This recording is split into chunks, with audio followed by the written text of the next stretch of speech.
الحمد للہ وحدہ والصلاة والسلام علی من لا نبی بعد لا نبی بعدہ ولا رسول بعد وهو خاتم النبیین اما بعد فاعوذ باللہ من الشیطان الرجیم بسم اللہ الرحمن الرحیم۔ آج ہماری جو موضوع ہے شان حضرت سیدنا صدیق اکبر رضی اللہ تعالی عنہ، اللہ نے اس کو کتنا بڑا مقام اور کتنا بڑا شان دیا تھا۔ اللہ تعالیٰ نے انبیاء کرام علیہم السلام کے بعد جس جماعت کو مقدس اور محترم ذیشان بنائے وہ جماعت صحابہ کرام ہے، وہ جماعت صحابہ کرام رضی اللہ تعالی عنہم ہے۔ جیسے حدیث مبارکہ میں ہے کہ لا تسبوا اصحابی، میرے صحابہ کو برا بلا مت کہو، میرے صحابہ کو برا بلا مت کہو۔ اگر تم میں سے کوئی ایک احد کے پہاڑ کے برابر بھی سونا اللہ کے راہ میں خرچ کرے اور میرا صحابہ میری صحابی جو ہے وہ ایک مٹھ کے برابر بھی اللہ کے راہ میں خرچ کر لے، آپ کا ایک پہاڑ کے برابر سونا بھی میرے صحابی کے ایک مٹھ کے برابر بھی نہیں ہے۔ اس لیے میرے صحابہ کو برا بلا مت کہو، اللہ نے اس کو اتنا بڑا مقام اور مرتبہ دیا ہے۔ یہ سب صحابہ کرام رضی اللہ تعالی عنہما کے بارے میں یہ اقوال ہے، لیکن ہر ایک صحابی کا ایک علیحدہ مقام اور مرتبہ ہے۔ حضرت سیدنا صدیق اکبر رضی اللہ تعالیٰ عنہ کو اللہ نے ایک بڑا ایک مقام اور مرتبہ دیا تھا۔ حضرت ابو درداء رضی اللہ تعالیٰ عنہ فرماتے ہیں کہ مجھے رسول اللہ صلی اللہ علیہ وآلہ وسلم نے اس حال میں دیکھا کہ میں حضرت سیدنا صدیق اکبر رضی اللہ تعالیٰ عنہ کے آگے چل رہا تھا، تو آپ صلی اللہ علیہ وآلہ وسلم نے فرمایا تو اس کے آگے کیوں چل رہا ہے جو تم سے بہتر ہے، جو تم سے بہتر ہے تم اس سے آگے کیوں چل رہے ہو۔ اس کے بعد فرمایا جتنے لوگوں پر سورج طلوع ہوتا ہے ان تمام کے تمام سے حضرت سیدنا صدیق اکبر افضل ہے۔ یعنی اللہ تبارک و تعالیٰ نے حضرت سیدنا صدیق اکبر رضی اللہ تعالیٰ عنہ کو اتنا بڑا مقام اور مرتبہ دیا ہے۔ حضور نے یہ آرزو کیا تھا، حضور کے یہ خواہش تھا کہ میں حضرت ابو بکر جو ہے یہ میرا خلیل ہے، ابو بکر جو ہے میرا خلیل ہے۔ حدیث مبارک یہ الفاظ ہیں وَلَوْ كُنْتُ مُتَّخِذًا خَلِيلًا لَاتَّخَذْتُ أَبَا بَكْرَ خَلِيلًا۔ رسول صلی اللہ علیہ وسلم نے فرمایا اگر میں کسی کو دوست بناتا تو ابو بکر کو دوست بناتا۔ یہ حضور صلی اللہ علیہ وسلم کی یہ آرزو تھی کہ اگر میں کسی کو دوست بناتا وَلَوْ كُنْتُ مُتَّخِذًا خَلِيلًا، اگر میں کسی کو دوست بناتا لَاتَّخَذْتُ أَبَا بَكْرًا، تو میں ابو بکر کو دوست بناتا۔ اللہ نے اتنا بڑا مقام اور مرتبہ حضرت سیدنا صدیق اکبر رضی اللہ تعالیٰ عنہ کو دیا تھا۔ جب حضور معراج سے تشریف لے کے آ گئے، تو حضور صلی اللہ علیہ وسلم نے یہ بیان فرمایا کہ میں مسجد حرم سے مسجد اقصیٰ تک گیا، یہ عام لوگوں کو بتایا جس میں اپنے بھی تھے، بیگانے بھی تھے، عام لوگ بھی تھے، خاص بھی موجود تھے۔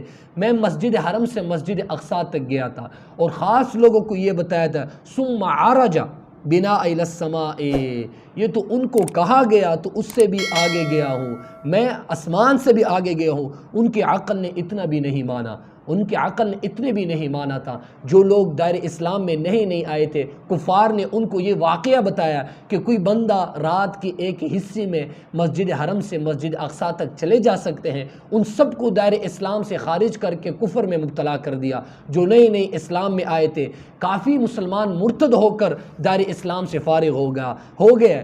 حضرت سیدنا صدیق اکبر رضی اللہ عنہ آ رہے تھے، راستے میں ابو جہل ملا، کہنے لگا کوئی نئی بات سنی ہے تو سنا دے۔ تو کہا اگر کوئی شخص کہے میں رات کے مختصر حصے میں مسجد حرم سے مسجد اقصیٰ تک گیا ہوں تو کیا آپ اس کی یہ بات مانیں گے؟ تو حضرت سیدنا صدیق اکبر رضی اللہ عنہ نے کہا بتا پہلے کہاں کس نے؟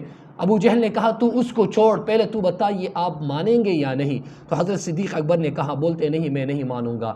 تو آگے ابو جہل نے کیا کہا؟ پھر تیرے یار نے کہا۔ تو ابو بکر کے یہ الفاظ ہیں تو نے تو کہا تھا کہ کوئی کہے میرا یار تو کوئی ہے ہی نہیں، میرا یار تو کوئی ہے ہی نہیں۔ تفسیر کبیر کے اندر یہ الفاظ موجود ہے۔ حضرت سیدنا صدیق اکبر نے کہا لئن قالہ فقد صدق وانی لاصدقہ، اگر اس نے کہا ہے تو قسم کھا کے کہتا ہوں کہ سچ کہا ہے، قسم کھا کے کہتا ہوں کہ سچ کہا ہے، اس کے منہ سے کبھی جھوٹ نکلا ہی نہیں۔ یہ تو مسجد حرم سے مسجد اقصیٰ تک کی بات کرتا ہے، یہ تو مسجد حرم سے مسجد اقصیٰ تک کی بات کرتے ہیں، وہ اس سے آگے بھی بات کرے تب بھی میں مانوں گا کہ حضور سچ کہہ رہا ہے۔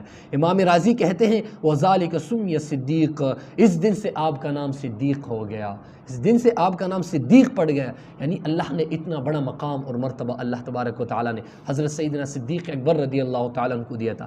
حضرت سیدنا علی رضی اللہ تعالیٰ عنہ ایک دن خطبے کے لیے ممبر پر تشریف لائے اور اللہ تبارک و تعالیٰ کی حمد و ثنا بیان کیا۔ اس کے بعد ارشاد فرمایا کہ بے شک لوگوں میں سے اللہ کے رسول کے بعد سب سے افضل سیدنا صدیق اکبر رضی اللہ تعالیٰ عنہ کی ذات گرامی ہے۔ اس سے یہ بات واضح ہوتی ہے کہ سیدنا ابوبکر کی رضی اللہ عنہ تمام صحابہ سے افضل ہے، یعنی حضور سیدنا ابوبکر صدیق رضی اللہ تعالیٰ عنہ سب صحابہ سے افضل ہے۔ اس بات کی نہ صرف صحابہ معترف ہے بلکہ حضرت سیدنا علی رضی اللہ تعالیٰ عنہ بھی حضرت سیدنا صدیق اکبر کو افضل بعد الانبیاء تصور کرتے ہیں۔ اس سے یہ بات معلوم ہونی چاہیے کہ حضرت علی سے محبت کرنے والے اس بات پر غور کرنی چاہیے، اس بات پر غور کر لینا چاہیے کہ علی بھی کتنا محبت حضور حضرت سیدنا صدیق اکبر رضی اللہ تعالیٰ عنہ سے کرتے تھے، کتنا محبت کرتے تھے، اور حضرت سیدنا صدیق اکبر رضی اللہ تعالیٰ عنہ کو بعد الانبیاء افضل بھی سمجھ لیتے ہیں، بعد الانبیاء ان کو افضل سمجھتے تھے۔